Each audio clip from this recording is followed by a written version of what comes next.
rahmat, yang mengerti isi hati kami, kebutuhan kami, kehidupan kami. Terima kasih Tuhan, karena Engkau yang memberikan kepada kami firman dan janji-Mu, kemenangan di dalam setiap situasi dan keadaan. Bapa, pagi ini kami kembali berkumpul di tempat ini untuk mendengarkan firman-Mu. Tuhan, biarlah janji firman-Mu boleh kami terima pagi ini, dan kami menerima kemenangan yang dari Tuhan. Biarlah kuasa firman-Mu disampaikan, berkata-katalah Engkau kepada kami. Roh Kudus, kami membuka hati lebar-lebar untuk firman-Mu. Hamba berdoa saat ini setiap penghalang-penghalang, baik di dalam hati pikiran kami, maupun kuasa-kuasa kegelapan, yang menghalangi kami menerima firman Tuhan, kami patahkan, hancurkan dalam nama Yesus Kristus. Kuasa Roh Kudus menerobos hati kami yang terdalam, dan biarlah kami dikuatkan kembali hari ini. Terima kasih Bapa di sorga, terpujilah nama-Mu. Dalam nama Tuhan Yesus Kristus kami berdoa. Haleluya, sama-sama katakan amin. Silakan duduk. Shalom. Terima kasih untuk tim worship. Puji Tuhan. Selamat pagi semuanya. Selamat pagi. Semangat. Iya, kita sudah masuk di minggu terakhir bulan November. Ya, minggu depan, besok udah Desember, saudara. Desember itu udah ada pohon Natal, ya, sudah ada pohon Natal. Suasana Natal sudah mulai kita bangun, saudara, ya. Ya, mari kita sambut bulan Desember dengan sukacita. Apapun beban, pergumulan dalam hidup saudara itu tidak menghalangi kita untuk bersyukur kepada Tuhan, ya. Ya, selama bulan November ini kita belajar tentang bagaimana kita memenangkan pertandingan. Ya. Apakah minggu ini saudara sudah menang? Apakah saudara menang minggu ini dalam pertandingan iman saudara? Kalau saudara sudah menang, katakan lanjutkan. Lanjutkan kemenangannya. Ya, artinya kemenangan itu harus semakin bertambah. Ya. Kalau saudara merasa belum menang, nah, ingat lagi, kenapa saya belum menang nih? Kenapa saya masih ada kelemahan, kekalahan gitu ya? Kenapa? Karena Tuhan itu mau kita menang, bukan kalah. Nah, minggu lalu saya bicara tentang doa.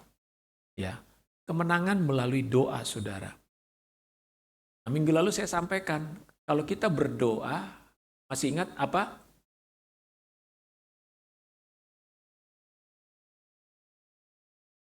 Persisten. Doa yang persisten. Coba yang minggu lalu nggak datang, tanya sama yang datang. Kemarin apa sih khotbahnya? Ya. Doa yang persisten. Apa itu doa yang persisten? Doa yang gigih. Doa yang tidak berhenti. Doa yang terus-menerus. Sampai jawaban doa itu dapat, saudara. Jadi tidak ada alasan bagi saudara untuk kalah. Kenapa? Karena kekalahan itu tidak akan terjadi sampai saudara menang dalam doa. Kalau doa saudara sudah persisten, saudara pasti menang. Itu janji Tuhan. Kenapa kita kalah? Karena kita berhenti berdoa. Kenapa kita lemah? Karena kita berhenti berdoa. Kita kalah dalam doa, saudara. Yesus menang di atas kayu salib karena dia menang di Taman Getsemani berdoa. Salib itu besar, berat, saudara. Penderitaan di salib itu luar biasa. Tapi kenapa Yesus berani menghadapi salib? Kenapa dia nggak kabur dari salib? Kenapa dia nggak menyerah dari salib? Aduh Bapak udah nggak kuat, udahlah, udah berhenti aja. Enggak, Yesus nggak ngomong begitu. Yesus sampai dia menyerahkan nyawanya. Kenapa? Karena di Taman Getsemani dia sudah menang dalam doa. Jadi nggak ada istilah orang Kristen kalah kalau dia menang dalam doa, saudara. Jadi seberat apapun pergumulan kita hari-hari ini, masuk dalam doa yang persisten. Nah, kemarin saya sampaikan doa yang persisten itu apa? Doa yang persisten itu pertama, saudara harus punya jam doa yang khusus. Saya mau tanya, siapa yang mulai minggu lalu sudah mulai membuat jam doa yang khusus? Yang lain belum? Belum punya jam doa khusus? Nah, kalau belum punya jam doa khusus, saudara harus masuk. Harus mendedikasikan waktu saudara, dalam satu hari saudara punya jam doa khusus. Saudara akan lihat perbedaannya. Ya, kenapa? Karena kalau saudara nggak melakukan firman Tuhan, ya saudara nggak dapat hasilnya. Seringkali kita pengen dapat jawaban dari Tuhan, kemenangan dari Tuhan. Tapi firman Tuhan nggak kita praktekkan. Ya. Nah, jadi perubahannya harus dari dalam diri kita dulu. Bukan Tuhan. Tuhan itu siap menjawab doa saudara. Tuhan siap memberikan saudara kemenangan. Itu janjinya. Tapi kita harus mulai berubah. Selama ini saya doanya nggak jelas. Semau-maunya. Kadang doa, kadang enggak. Kadang pengen, kadang enggak. Bukan seperti itu, saudara. Doa harus kita mulai dengan komitmen kepada Tuhan. Punya jam khusus. Amin. Nah, saya berharap minggu ini saudara mulai praktekkan. Karena apa? Dengan saudara memiliki jam doa khusus, menunjukkan bahwa saudara serius sama Tuhan. Ya. Kalau saudara serius dengan sesuatu, saudara pasti akan mengerjakannya. Niat, orang bilang, niat, ada niat. Jadi, kita harus mulai perubahan. Perubahan itu harus dimulai dari diri kita. Dan mulai dengan jam doa. Amin. Dan mulailah berdoa secara konsisten. Apa? Konsisten. Kalau saudara sudah mulai punya jam doa khusus, misalnya jam 5 pagi kah, jam 6 pagi kah, jam 9 malam kah, jam 10 malam. Dan saudara lakukan itu secara konsisten. Saya mau berdoa jam 10 pagi, 10 malam, tiap hari. Lakukan saudara. Jangan 2 hari jam 10. Besok, keburu nih, udah dah. Jam 12. Atau besok, jam 9. Atau, besok libur dulu Itulah yang membuat kita nggak melihat jawaban Tuhan. Kita banyak berdoa, tapi jawabannya kita nggak dapatkan. Kenapa? Karena kita nggak serius dalam hal berdoa. Jadi, kalau kita mau melihat terobosan-terobosan di dalam kita, mulai dari diri kita. Amin. Saya menyampaikan ini tujuannya adalah supaya kita menjadi jemaat yang hidup, saudara. Ya, firman Tuhan itu bukan teori bagi kita. Firman Tuhan itu bukan cuma enak didengar, tapi kita mengalami kuasa daripada firman Tuhan. Nah, sekarang kita mau lihat hal yang kedua, yang berkaitan dengan kunci kemenangan. Apa itu? Boleh tampilkan slide-nya? Kunci kemenangan yang kedua adalah berpuasa. Wah Pak, doa aja belum, ini udah puasa lagi Pak.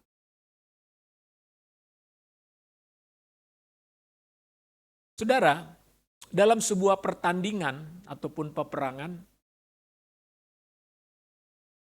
kita perlu memiliki sikap mental seorang pemenang. Jadi dalam hidup ini Bapak Ibu, next slide-nya. Setiap kita tuh harus memiliki dulu sikap mental pemenang. Yaitu apa? Kita menjadi orang yang kuat. Katakan kuat. Kalau saudara tidak kuat, saudara sudah kalah sebelum berperang. Jadi kemenangan itu ditentukan dulu oleh sikap mental hati kita nih. Contoh, orang mau tes, melamar pekerjaan. Tapi dia belum tes nih. Bahkan belum tes, belum lamar. Banyak kali ya, saingannya banyak. Udahlah ngapain lah. Udah saingannya banyak, udah pasti nggak bisa lah. Wah itu apalagi lulusannya luar negeri semua. Artinya dia sudah kalah sebelum maju, saudara. Nah dalam hidup kita pun demikian, dalam hidup kita sehari-hari, Tuhan minta kita menjadi orang yang kuat. Kenapa?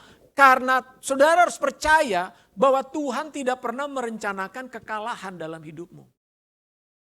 Dan itu dimulai dengan sikap mental saudara. Ingat, Tuhan itu menang. Menang atas apa? Atas dosa. Menang atas apa? Menang atas kuasa kegelapan.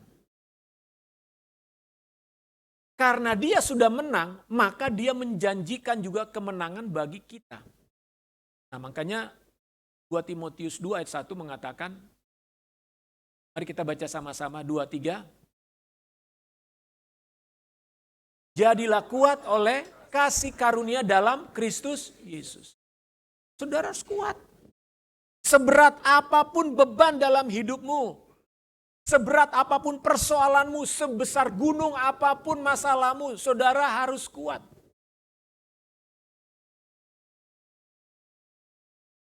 Seorang yang akan mendaki gunung, pencinta alam, jangan baru di bawah, oh tinggi banget nih. Jadi balik. Dia nggak akan pernah sampai ke puncak, saudara. Jadi sikap mental dulu nih harus saudara miliki dengan benar menurut firman Tuhan. Nah di sini dikatakan jadilah kuat. Ya. Bilang sama orang sebelahmu, jadilah kuat. Jadilah kuat. Tadi saya katakan bahwa Tuhan itu menjanjikan kemenangan bagi kita. Artinya, kalau saudara sudah kuat, maka saudara majulah ke medan pertempuran.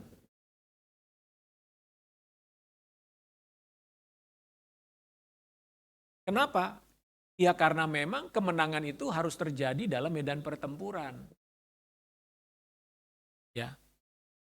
Kalau saudara ingin mencari pekerjaan, saudara harus punya mental dulu bahwa saudara pasti dapat pekerjaan itu. Lalu yang kedua langkahnya apa? Ya buatlah surat lamaran. Jangan saudara yakin tapi nggak berani buat lamaran. Ya. Demikian juga para pria jatuh cinta tapi nggak berani ngelamar anak perempuan orang lain. Kayaknya banyak orang hubungan tanpa status katanya. Kenapa? Cuma jalan berdua aja. Tapi cowoknya gak berani ngomong, yuk kita menikah yuk. Nah saudara dalam hidup ini kita tuh harus berani. Ya, karena Tuhan menjanjikan kita kemenangan. Lanjut. Kita baca dalam Roma 8 ayat 37, 2-3. Tetapi dalam semuanya itu kita lebih daripada orang-orang yang menang oleh Dia yang telah mengasihi kita. Jadi kita kuat dan kita ditentukan oleh Tuhan menjadi orang-orang yang menang. Saudara, dalam pikiran saudara setiap hari bangun pagi, saudara harus berkata, aku menang, aku menang, aku kuat, aku menang. Ya. Jangan bangun pagi kita mengatakan, aduh berat banget nih hidup ini. Berat banget nih masalahku. Kok begini ya? Kalau bangun pagi saudara sudah dimulai dengan perkataan semacam itu, maka bisa dipastikan hari itu menjadi hari yang lemah buat saudara. Tetapi ketika saudara bangun pagi berkata, terima kasih Tuhan, Engkau menjanjikan aku kemenangan hari ini. Dan aku percaya hari ini adalah hari kemenangan bagiku. Maka saudara akan melihat hari saudara itu berbeda. Dan semakin baik. Kemenangan Yesus adalah kemenangan saya. Katakan, kemenangan Yesus adalah kemenangan saya. Ya, makanya kita disebut lebih dari pemenang. Kenapa? Yesus yang menang memberikan kemenangannya kepada kita orang yang percaya. Yang berperang di atas kayu salib adalah Yesus. Yang mengalahkan iblis di atas kayu salib adalah Yesus. Tapi ketika Yesus sudah menang atas iblis, atas dosa, atas kuasa kegelapan, maka kemenangan itu diberikan kepada kita. Sekarang kamu pun adalah pemenang. Itu maksudnya kita lebih dari pemenang, saudara.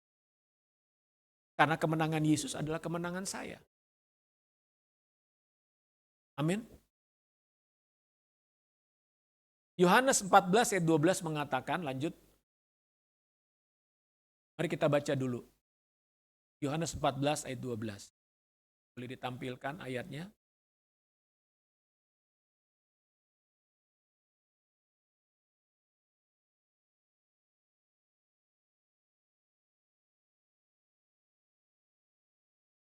Apa ayat?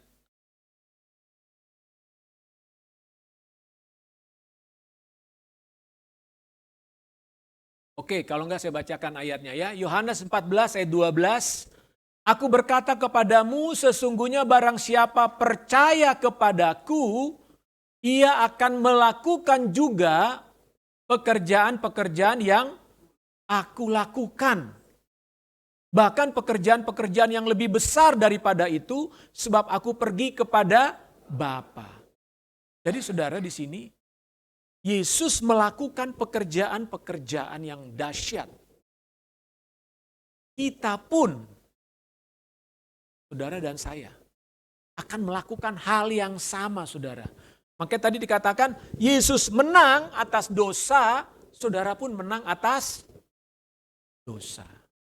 Yesus menang atas iblis, atas setan, saudara menang atas iblis dan setan.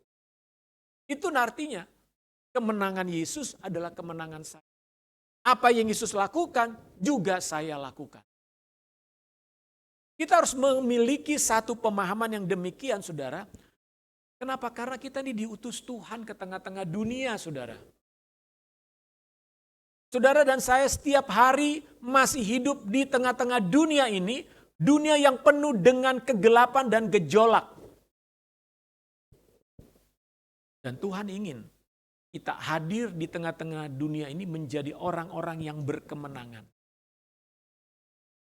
Bukan sebaliknya, suka ada orang bilang gini, ya Pak, kita kan masih hidup di dunia ini, jadi wajar dong Pak kalau kita lemah. Wajar dong Pak kalau kita kalah. Iya, itu bagi orang dunia, saudara. Tapi bagi orang yang hidup dalam Kristus, Tuhan ingin saudara menang dan menang dan menang dan menang dan menang. Saudara bangkit dan bangkit dan bangkit dan bangkit. Itu yang harus ada di dalam pikiran dan hati kita, Bapak Ibu Saudara. Artinya apa? Kita sedang berjalan mengikuti hidupnya Yesus. Kita sedang melakukan kehidupan Kristus di dalam hidup kita setiap hari. Tapi Pak, faktanya saya mengalami kelemahan. Oke, bangkit. Bangkit.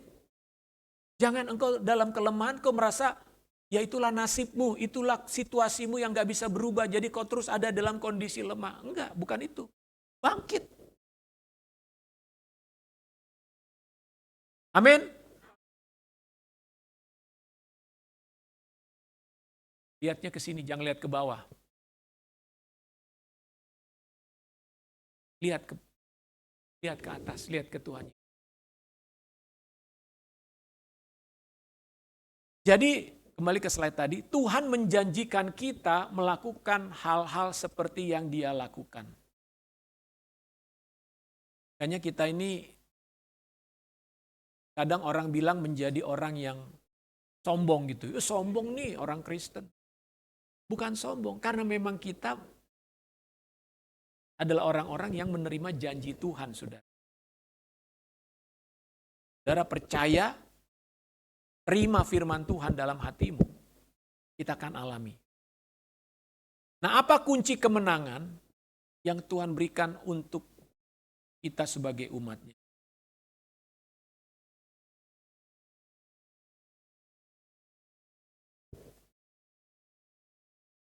Di awal tadi saya sudah katakan, lanjut, kunci kemenangan kita adalah berdoa dan berpuasa. Bapak Ibu Saudara,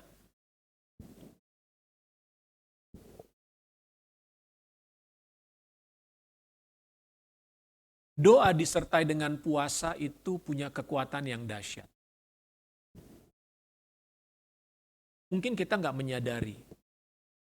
Kadang kalau kita disuruh puasa, yang kita bayangkan adalah rasa lapar. Betul nggak? Kebanyakan orang Kristen kalau disuruh puasa, pasti menolak. Dengan segala macam pertanyaan, boleh minum nggak? Bukanya jam berapa? Ya. Ini belum puasa, tapi yang sudah ditanya adalah bukanya gitu loh. Kenapa? Karena kita menghindari yang namanya puasa. Oke lah, kalau berdoa masih bisa lah. Tapi kalau dibilang puasa itu kayaknya sebuah gunung besar bagi kita. Kenapa kita menganggap puasa itu sebuah beban yang berat? Bukan, saudara. Justru puasa itu adalah kekuatan yang dahsyat yang Tuhan berikan kepada gereja, kepada umat Tuhan. Ada yang mengumpamakan gini. Kalau kita dalam peperangan, kita pasti punya banyak senjata ya. Nah, kalau doa itu mungkin digambarkan seperti granat. Wah, lempar, orang mati, musuhnya mati. Tapi coba kalau musuhnya ratusan, saudara, dengan satu granat saja, yang mati mungkin hanya beberapa orang. Sementara musuhnya masih banyak, ratusan lain masih hidup. Tapi puasa, doa disertai puasa, itu digambarkan seperti bom nuklir dilepaskan, saudara. Artinya kekuatan daripada Tuhan itu berlipat ganda ketika umatnya berdoa dan berpuasa. Jadi kalau kita ingin melihat jawaban doa yang efektif, itu justru harus disertai dengan puasa. Ada banyak contoh dalam Alkitab. Kenapa mereka berdoa dan juga berpuasa? Kenapa nggak cukup hanya berdoa saja? Kenapa harus disertai puasa? Apakah Tuhan kurang mendengar kalau kita hanya berdoa saja? Apakah Tuhan hanya jadi kasihan, udah puasa nih kasihan nih, ya udah deh aku tolong. Bukan itu, saudara. Bukan karena Tuhan lebih kasihan kalau saudara puasa dibandingkan tidak puasa. Bukan. Tapi ketika kita berpuasa, maka ada daya rohani yang luar biasa yang tidak bisa kita pikirkan. Ada banyak contoh dalam Alkitab. Dalam Perjanjian Lama, bangsa Israel diserang, dikepung oleh ratusan ribu tentara musuh, saudara. Bayangkan, kota Yerusalem dikepung oleh ratusan ribu tentara. Raja Israel waktu itu Yosafat. Apa yang bisa dilakukan? Apakah tentara Israel mampu menghadapi ratusan ribu yang sudah mengepung itu? Nggak mungkin. Itu di luar kemampuan tentara Israel, saudara. Tapi apa yang dikatakan oleh Yosafat? Mari kita berpuasa. Mari kita berpuasa. Dan ketika hal itu dilakukan, yang menarik apa yang terjadi, saudara? Musuh itu bisa saling bunuh-membunuh.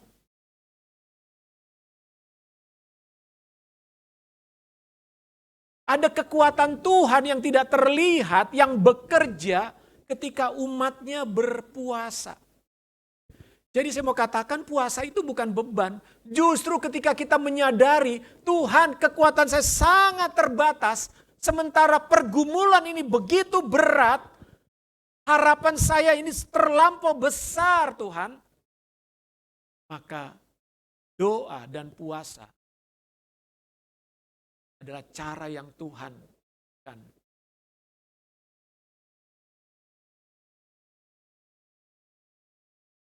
Sayangnya zaman ini kalau bicara doa dan puasa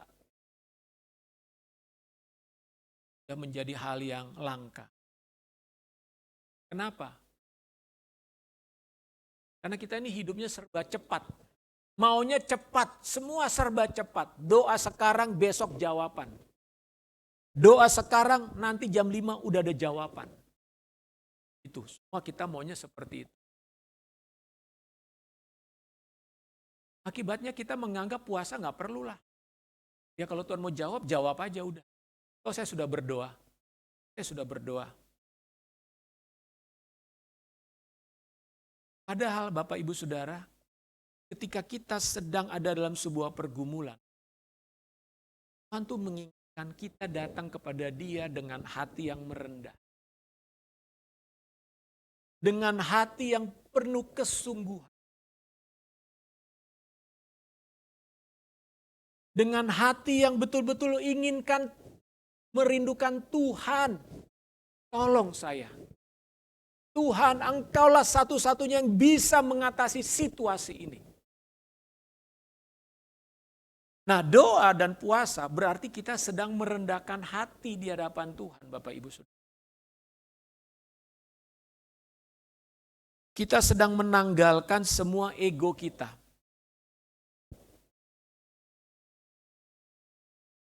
Kita menanggalkan kedagingan kita. Kita menanggalkan segala hal yang kita anggap penting. Apa yang paling penting bagi manusia zaman sekarang? Makan. Betul nggak? Lihat aja, makanan tuh banyak banget kan. Banyak sekali makanan. Kita hampir nggak bisa dilepaskan dari makanan. 24 jam kita bisa makan, saudara. Lagi katanya kalau di Manado tuh, itu sarapan ada lagi. Jam 7 sarapan. Nanti jam 10 ada istilahnya apa tuh? Semokul. Ya. Nanti ada lagi jam 11. Itu belum makan siang tuh, belum. Baru jam 12, jam 1 baru makan siang. Nanti ada lagi jam 3. Jam snack katanya.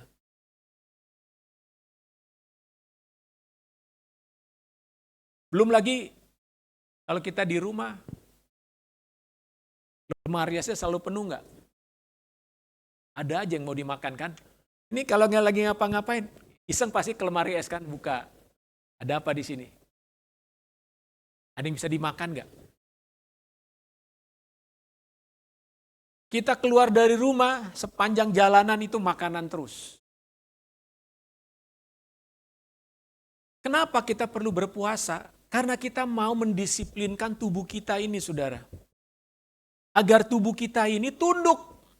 Tunduk kepada kehendak kita, tunduk kepada kehendak Tuhan. Jadi ketika kita berpuasa, sebetulnya kita sedang mendisiplinkan tubuh kita agar roh kita ini keluar, saudara. Maksudnya roh kita ini muncul, berperan. Karena selama kita terus kasih makan tubuh ini, maka yang kuat itu adalah tubuh kita, yaitu daging kita. Kayaknya kalau kita nggak makan, kita langsung pusing kan. Apa di sini nggak sarapan aja langsung pusing, keyengan gitu ya. Nggak bisa mikir katanya.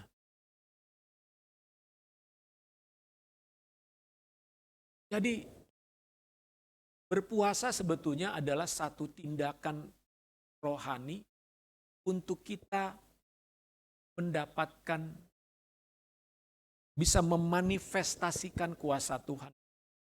Ya, sudah. Lanjut ya, kita lihat sedikit lagi. Jadi puasa itu adalah senjata rohani yang berdaya ledak tinggi. Bukan kekuatan.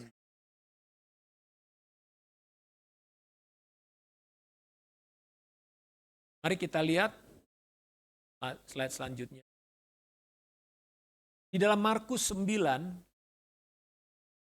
di sana diceritakan ada seorang ayah, seorang bapak yang mempunyai anak, di mana anaknya ini dirasuk oleh setan, saudara. Lalu bapak ini membawa anaknya kepada murid-murid Yesus.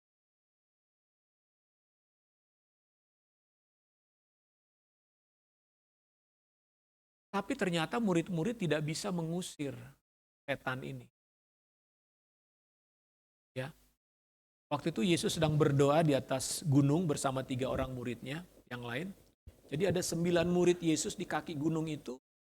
Mereka udah kelabakan. Ini anak udah banting-banting oleh setan, mulutnya keluar busa, ya. Jadi seperti orang sakit ayan begitu ya. Tapi didoakan, diusir oleh murid-murid, setannya nggak keluar, saudara.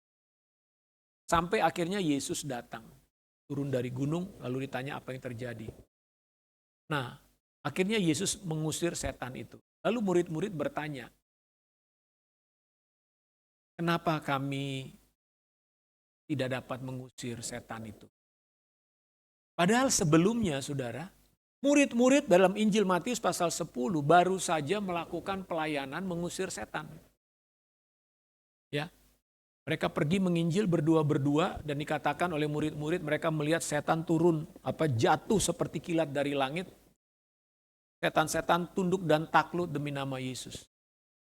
Tapi pada hari itu, setannya diusir gak keluar-keluar, saudara.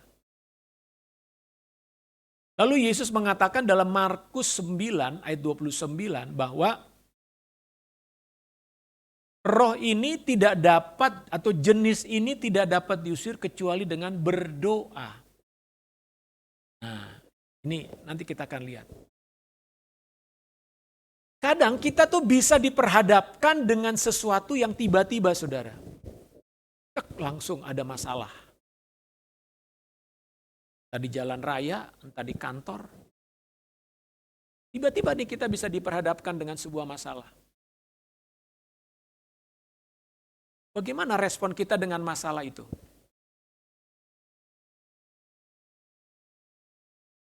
Kemenangan kita dalam masalah itu tergantung dari jam doa yang saudara miliki. Kebanyakan orang Kristen tidak siap menghadapi masalah yang tiba-tiba datang dalam hidupnya. Langsung mereka drop, langsung mereka emosi, langsung mereka menjadi panik, langsung mereka mengambil tindakan-tindakan yang bodoh. Atau dengan kata lain mereka gagal. Nah, Tuhan Yesus menekankan di sini. Jenis ini tidak dapat diusir kecuali dengan doa. Artinya, murid-murid harus mempunyai kehidupan doa. Supaya ketika ada masalah datang, setan dihadapkan kepada mereka, mereka mampu menghadapinya. Hanya saya katakan tadi, kenapa kita tuh perlu berdoa, punya jam doa yang konsisten, saudara. Karena kita tidak tahu apakah hari ini ada masalah besar nggak yang akan kita hadapi. Kita nggak tahu. Ada situasi khusus nggak yang akan kita hadapi hari ini. Yang buat menyerang kita, kita nggak tahu. Itulah sebabnya saudara harus punya jam doa. Bersekutu dengan Tuhan secara teratur. Sehingga kemenangan itu adalah kemenangan yang real. Nah, tapi di dalam ayat Matius, next slide, ini peristiwa yang sama, tetapi ada tambahan yang Tuhan katakan. Bahwa Yesus mengatakan jenis ini tidak dapat diusir, next slide ya, kecuali dengan berdoa dan berpuasa.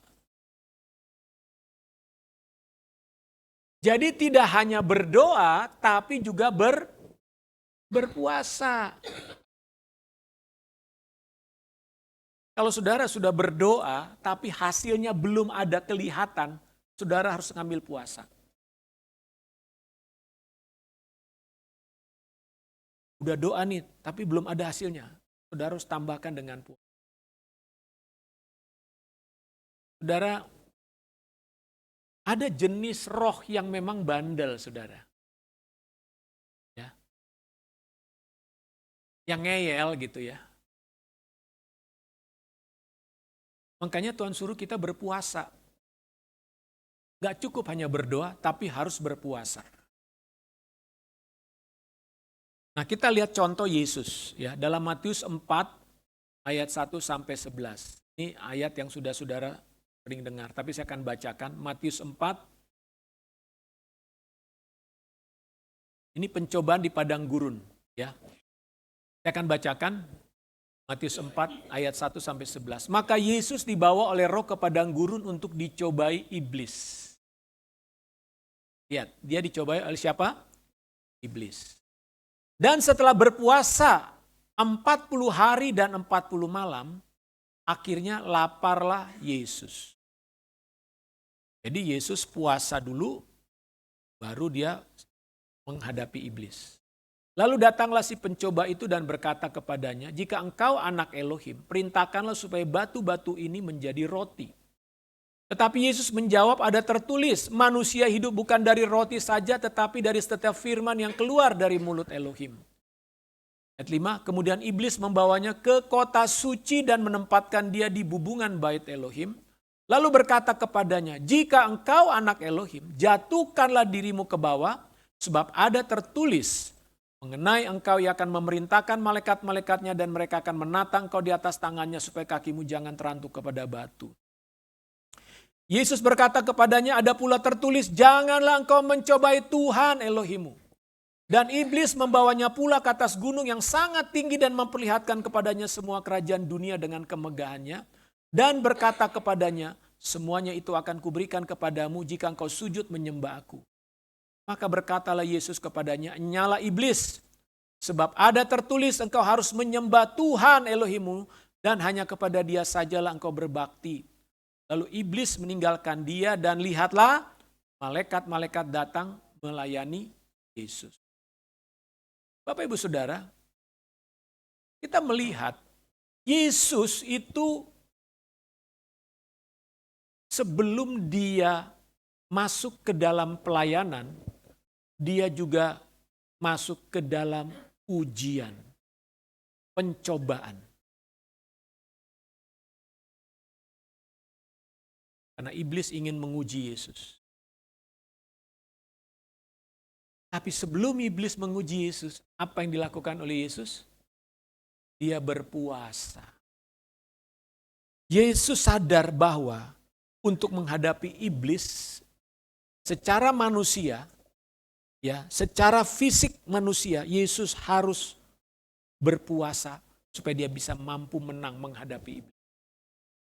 Nah, apa yang bisa kita pelajari dari kisah tadi? Lanjut slide-nya ya. Ada kuasa di balik puasa, saudara. Yang pertama kita lihat bahwa Yesus dibawa dan dipimpin oleh Roh Kudus. Orang yang berpuasa, mereka ada di bawah kendali Roh Kudus, saudara. Orang yang mau hidup menyerahkan diri melalui puasa, mereka ada di bawah pengurapan Roh Kudus. Galatia 5 ayat 16 mengatakan demikian. Ya. Galatia 5 ayat 16.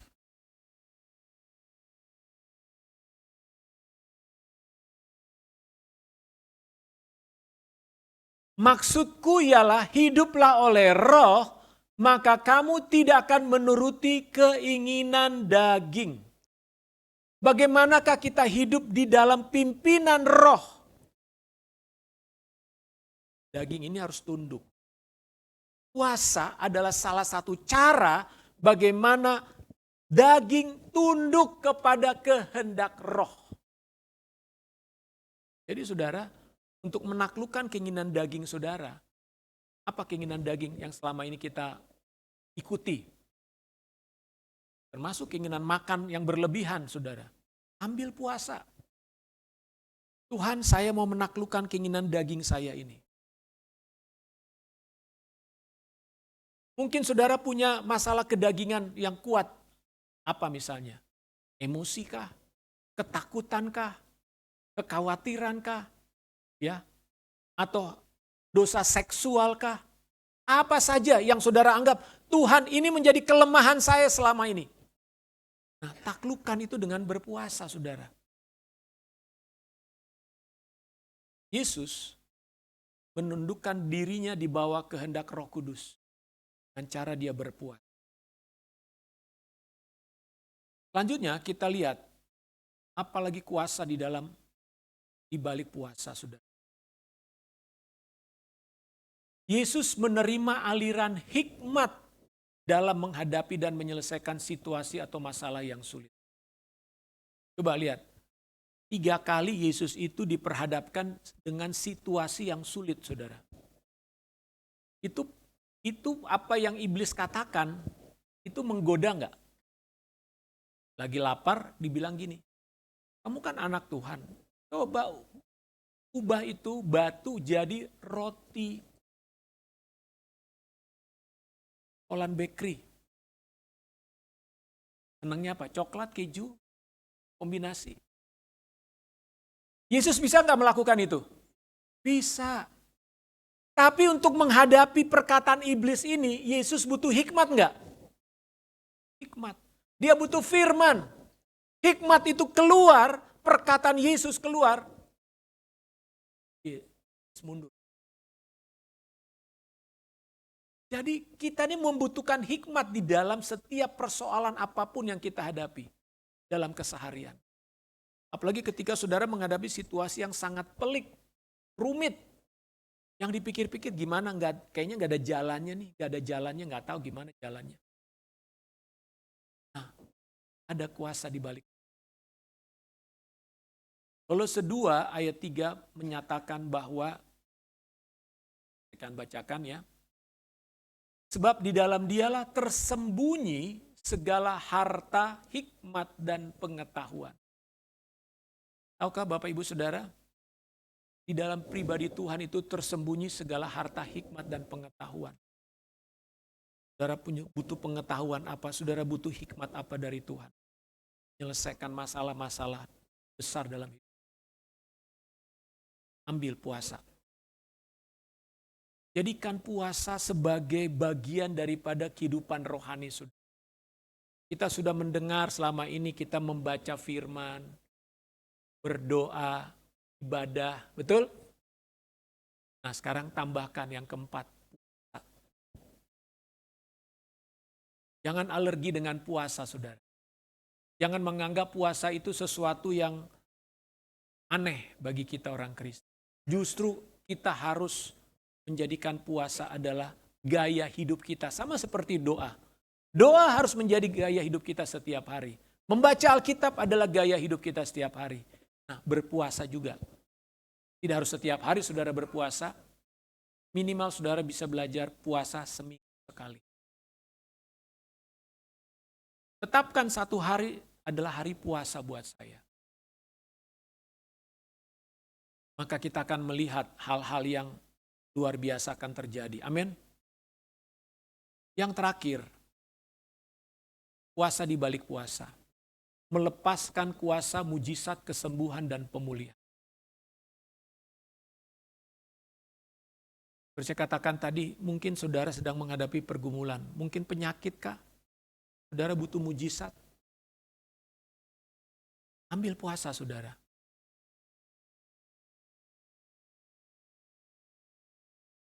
Saya membaca sebuah kisah ya. Seorang hamba Tuhan, dia baru lulus sekolah Alkitab. Lalu dia bekerja di sebuah panti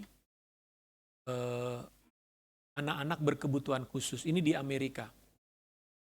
Nah, di panti ini banyak sekali anak-anak, itu ratusan dibilang, yang betul-betul hidup dalam kebutuhan khusus. Jadi ada yang buta, ada yang, ya mohon maaf ya, cacat tubuh fisik begitu ya. Lalu kemudian Jadi si hamba Tuhan ini ke sana berdoa.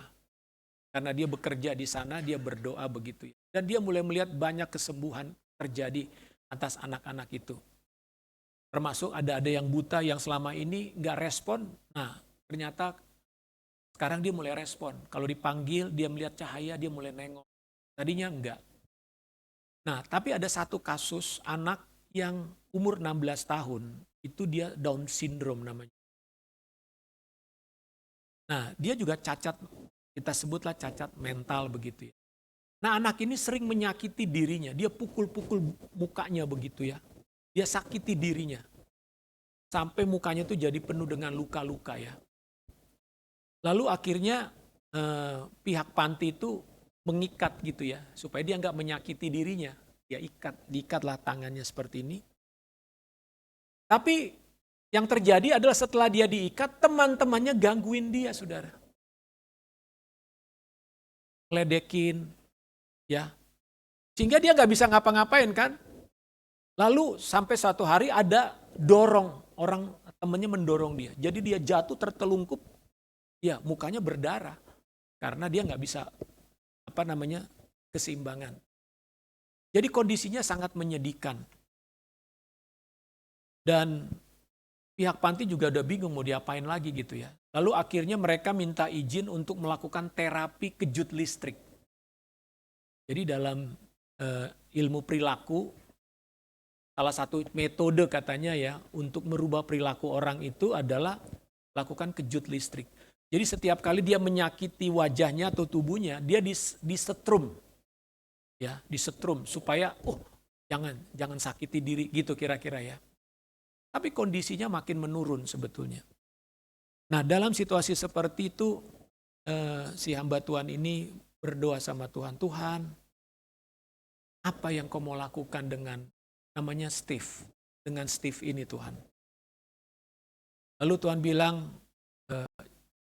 di dalam tiba-tiba muncul di hatinya ayat tadi itu. Jenis ini tidak dapat diusir kecuali dengan doa dan puasa. Si hamba Tuhan ini belum memahami ayat ini ya. Apa itu maksudnya? Yang dia tahu puasa, berarti nggak makan, nggak minum. Jadi dia mulai berpuasa, saudara.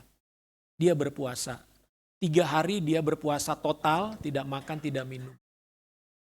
Lalu kemudian pada hari keberapa begitu ya, hari ketiga, hari keempat, Tuhan bilang sama dia, sekarang kamu berdoa untuk dia. Jadi anak ini kemudian digendong gitu sama dia, lalu dia berdoa dengan otoritas. Katakan dalam nama Yesus, roh jahat yang ada di dalam diri Steve, aku perintahkan keluar, pergi dalam nama Yesus. Begitu didoakan saudara, ini si anak langsung mental, ya sekitar berapa meter. Kemudian dikatakan udara di ruangan itu jadi bau busuk. Dan seperti bau telur busuk dan sulfur. Akhirnya si Steve ini sadar, saudara, sadar, ya, dan dia nangis bahwa, ya dia dituliskan seperti dia sadar. Artinya anak ini tidak lagi menyakiti dirinya seperti yang selama ini dia lakukan. Nah, dari kisah inilah kemudian Tuhan mengajar hamba Tuhan ini tentang doa dan puasa. Bagaimana ada kuasa yang nyata dalam puasa itu, saudara. Dan dia selama 20 tahun dalam pelayanan, itu dia berpuasa 40 hari. Ya. Dia puasa 40 hari itu selama 29 kali, saudara. Jadi dalam pelayanannya dia lebih banyak berpuasa. Dia bilang rata-rata saya setahun itu berpuasa 120 hari. Dan selama ini dia bilang dia nggak pernah menceritakan tentang doa dan puasa itu hanya bagi dia sendiri. Dia lakukan aja dalam pelayanannya. Dan Tuhan membawa dia pelayanan ke bangsa-bangsa. Sampai suatu hari Tuhan bilang sekarang waktunya engkau membuka rahasia tentang doa dan puasa. Jadi saya percaya bahwa gereja Tuhan jika ingin mengalami dan melihat kemenangan yang lebih besar di dalam kehidupannya, Kita harus masuk ke dalam doa dan puasa. Kalau kita ingin melihat terobosan di dalam rumah tangga, dalam pekerjaan, dalam hidup rohani saudara, kita harus masuk dalam doa dan puasa. Amin. Tidak cukup hanya dengan cara yang biasa. Ya. Oleh karena itu biarlah hari ini kita masuk ke dalam sebuah level yang baru di dalam kita mengikut Tuhan. Puji Tuhan, Tuhan memberkati. Mari kita bangkit berdiri. Saya ingin kita membacakan deklarasi iman. Ya.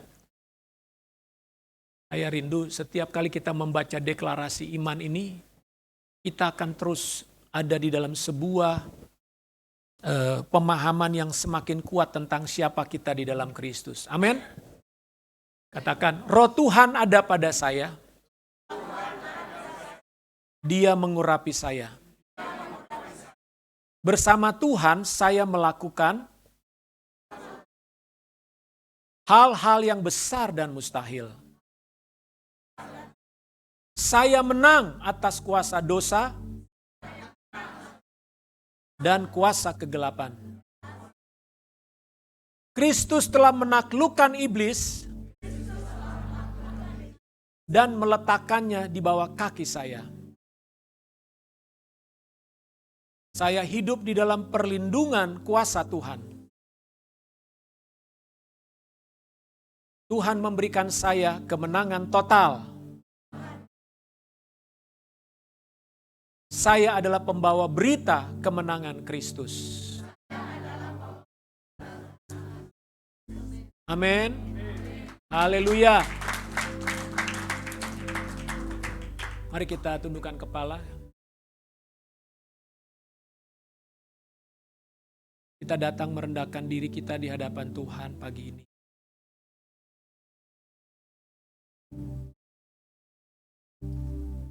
Percaya kemenangan Yesus adalah kemenangan saudara dan saya. Tuhan menetapkan kita untuk menang. Menang atas dosa, menang atas sakit penyakit, menang atas kelemahan-kelemahan. Menang atas keinginan daging. Menang atas hawa nafsu.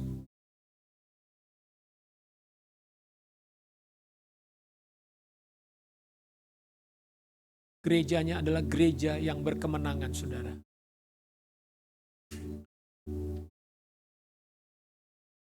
Mari melihat dengan iman saudara hari ini. Saudara menang atas pergumulan hidup saudara. Jangan biarkan pergumulan hidup mengalahkan dan melemahkan saudara. Jangan biarkan perasaanmu tunduk kepada janji Tuhan. Sebaliknya janji Tuhan menang atas perasaanmu. Ketika engkau merasa lemah, merasa tidak berdaya, katakan, hai jiwaku, pujilah Tuhan. Hai jiwaku, agungkanlah Tuhan. Karena Yesus Kristus Tuhanku sudah menang.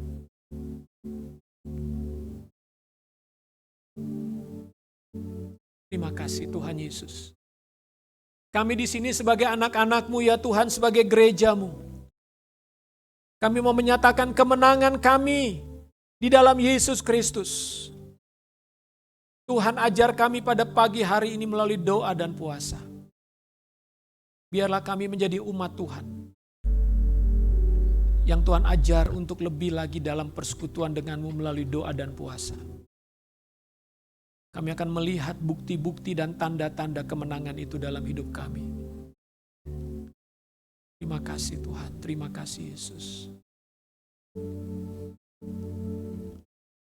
Haleluya.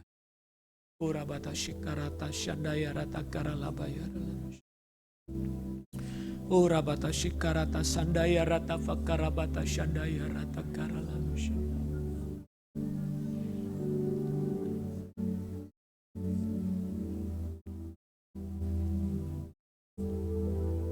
Terima kasih Tuhan.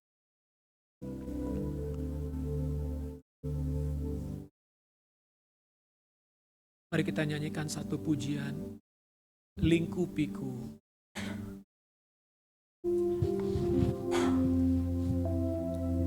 Ya Tuhan Yesus.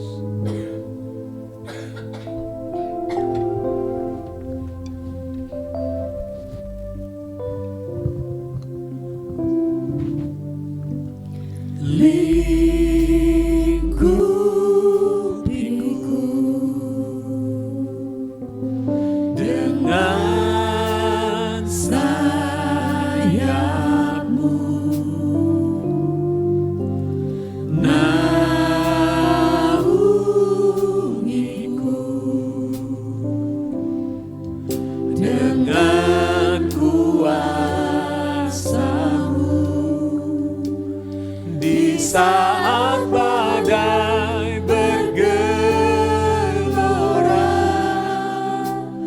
ku akan terbang bersamamu. Bapa, kau Raja atas semesta, ku tenang sebab kau Tuhanku.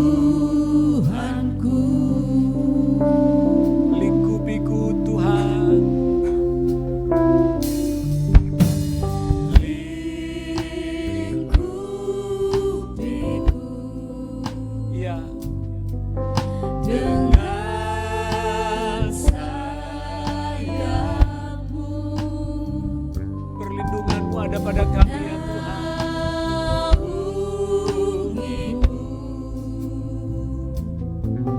dengan kuasa-Mu di saat badai bergelora, ku akan terbang bersama-Mu.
Saudara percaya, katakan bahwa di dalam nama Yesus segala kuasa tunduk, segala kekuatan tunduk di bawah nama Yesus Kristus. Apapun yang menjadi pergumulan saudara saat ini, katakan kepada masalahmu, engkau tunduk di bawah nama Yesus Kristus. Engkau takluk di bawah nama Yesus Kristus. Tidak ada masalah yang tidak dapat diselesaikan. Tidak ada pergumulan yang tidak ada jalan akhirnya, saudara. Bertindaklah dengan imanmu saat ini. Berkata-katalah dengan otoritas firman Tuhan. Percayalah dalam dirimu ada kuasa yang besar. Milikilah iman kepada Tuhan. Hancurkan segala keraguan dalam hatimu. Hancurkan segala kebimbangan. Tuhan memberikan kemenangan bagi kita umatnya. Sakit penyakitmu, katakan engkau tunduk dalam nama Yesus. Aku disembuhkan.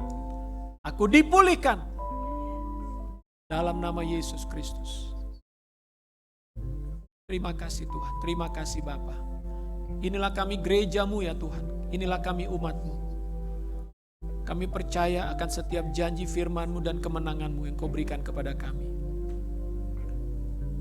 Kami umat lebih daripada pemenang. Haleluya. Silakan duduk Bapak Ibu, kita masuk dalam doa syafaat.